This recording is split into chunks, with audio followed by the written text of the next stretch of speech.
लोब्सांग रंपा अपने साथ बंदी शिविर में गुजरे घटना का वर्णन करते हुए आगे कहते हैं, आत्मा को झुलसाने वाले उदासीनपन के साथ दिन सप्ताहों में बढ़ते हुए, महीनों में फैलते हुए, वर्षों तक खिसकते रहे।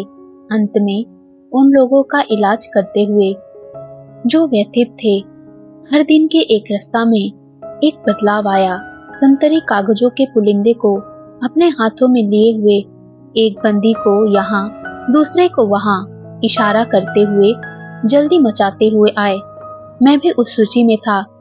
हमें कुछ घंटों तक केवल बेकार खड़ा रखा गया और तब तक जबकि दिन लगभग समाप्त न हो गया था, कमान अधिकारी हमारे सामने आया और उसने कहा, तुम मुसीबत पैदा करने वाले लोग, जिन्होंने हमारे सम्राट का अपमान किया है, तुम लोग अगले कुछ इलाज के लिए दूसरी जगह जा रहे हो।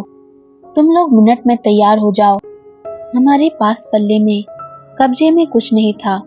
जो कुछ हमें करना था वह यह था, जल्दी में कुछ लोगों को अलविदा कहना और वापस मैदान में आकर लौटना। इस प्रकार हम लोग दूसरे शिविर को ले जाए जा रहे थे। 10 मिनट के अंत में सीटियां बजाई गई।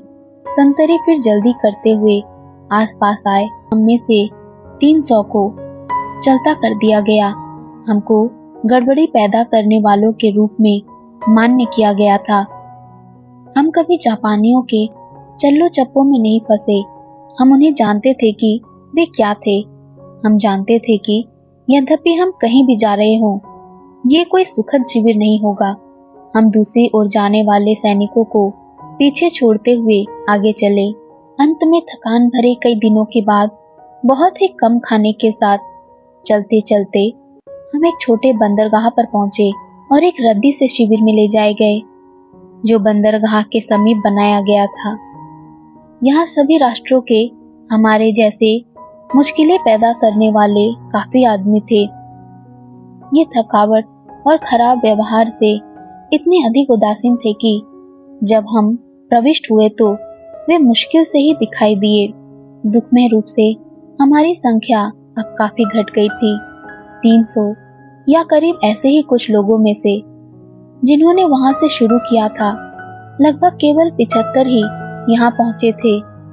हम उस रात को कटीले तारों के पीछे बने हुए उस शिविर की चारदीवारी के बीच में जमीन पर पसर कर लेट गए। वहां पर हमारे लिए कोई शरणगाह नहीं था, कोई निजता नहीं थी, परंतु अब तक हम इसके अभ्यस्त हो चुके थे। आदमी और औरतें जमीन पर लेटे अथवा जापानी संतरियों की आंखों के सामने पूरी लंबी रात उन्होंने वह किया जो उन्हें करना पड़ा। सुबह हमारी हाजिरी हुई और हमें टूटी फूटी खराब लाइनों में 2-3 घंटों तक खड़ा रखा गया। अंत में संतरी एहसान जताते हुए आए, हमें बंदरगाह के बाहर निकाला और आगे नीचे बंदरगाह के तट तक चलाया, जहां जंग खाया हुआ एक पुराना परित्यक्त जहाज वास्तव में लावारिस तट पर लगा हुआ था। मैं वास्तव में किसी भी प्रकार से जहाजरानी विशेषज्ञ नहीं था, परंतु मुझे ऐसा लगा कि ये जहाज किसी भी समय, किसी भी क्षण अपने लंगरों पर डूब जाएगा। एक चटकते हुए सड़े गले पेड़ के फूट के साथ, जो किसी भी समय गिरने की धमकी दे रहा था, हमको उस झागदार समुद्र में फेंक दिया गया, जो तैरते हुए डब्बों से, खाली टीन के डब्बों से, बोतलों से, लाशों से और कूड़े करकट से भरा हुआ था। हम जहाज पर उसके अगले भाग में चढ़े और हमको थमाकर जबरदस्ती रोक दिया गया। हम लगभग 300 लोग वहां थे। वहां सबके बैठने लायक जगह भी नहीं थी। निश्चित रूप से हिलने के लिए भी पर्याप्त स्थान नहीं था। दल के आखिरी लोगों को जापानी संतरियों के गोलियों के साथ राइफलों के बटों से धक्के मारकर जबरदस्ती घुसाया गया। तब तक झंझनाहट सी हुई, मानो कि नरक के दरवाजे हमारे लिए बंद हो गए हों। हम पर बदबूदार धूल के बादल फेंकते हुए खोल का आवरण जोर से बंद हो गया। यात्रा वास्तव में बहुत खराब थी। समुद्र उग्र रहा होगा। हम लगातार एक दूसरे के ओर फेंके जा रहे थे, कुचले हुए दूसरों के ऊपर लुढ़क कर गिर रहे थे। हम उस मालवाही नौका में घेर कर बंद कर दिए गए और हमको अंधेरे के घंटों के मध्य केवल एक बार डेक पर आने की इजाजत दी गई। शुरू के 2 दिनों में हमें खाना बिल्कुल नहीं दिया गया। हम जानते थे क्यों। यह इस बात को निश्चित करने के लिए था कि हमारी आत्मा टूट जाए, परंतु इसका हमारे ऊपर कम ही प्रभाव पड़ा। 2 दिन बाद हमको 1 कप भरकर चावल प्रतिदिन प्रत्येक को दिया गया। कमजोर बंदियों में से बहुत से दम घुटने वाली दुर्गंध में जल्दी ही मर गए, उस बदबूदार जमावड़े में कैद हो गए। वहां जिंदा रहने के लिए पर्याप्त ऑक्सीजन नहीं थी। अनेक मर गए और हमारे नीचे स्टील के फर्श पर टूटी गुड़ियों की तरह से लुढ़क गए। हम मुश्किल से भाग्यवश जीवित रहने वाले, परंतु हमारे पास केवल सड़ती हुई लाशों के ऊपर, मुर्दों के ऊपर खड़े रहने के अतिरिक्त कोई विकल्प नहीं था। संतरियों ने हमें बाहर नहीं जाने दिया। संतरियों के लिए हम सभी बंदी थे और इस बात से कोई फर्क नहीं पड़ता था कि हम जिंदा हैं या मरे हुए। हमें उनके कागज पत्रों के हिसाब से संख्या में सही होना था।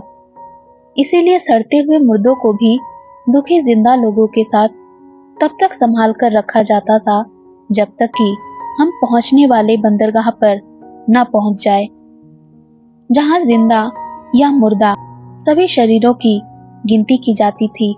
हम दिनों का हिसाब रखना भूल गए, परंतु अंत में एक अनिश्चित समय के बाद इंजन की आवाज में फर्क आया। फेंकने और उछालने वाली आवाज कम हुई, कंपन बदले और हमने ठीक ही अनुमान लगाया कि हम बंदरगाह पर पहुंच रहे थे और अनंत दिखने वाले समय के बाद जंजीरों की आवाजें आई और लंगर डाल दी गई। कपाटों को खोल दिया गया। अगले दिन हमें 2 या 3 एक साथ ऊपर डेक पर जाने की इजाजत मिली। अंत में मेरी बारी आई और मैं बंदरगाह पर गया। मुझसे मोटे मोटे सवाल पूछे गए। मेरी पहचान की चकती कहाँ थी? मेरा नाम एक लिस्ट में चेक किया गया। मुझे जापान को देखने का पहला मौका था। हम जापानियों के मुख्य देश को पहुंच गए थे और समुद्र तट पर एक पुलिस शिविर में डाल दिए गए। एक फालतू पड़ी हुई जमीन के ऊपर बनाया गया शिविर, जिसे कटीले तारों द्वारा घेरा गया था, जब तक संतरियों ने हर आदमी और औरतों से प्रश्न पूछे।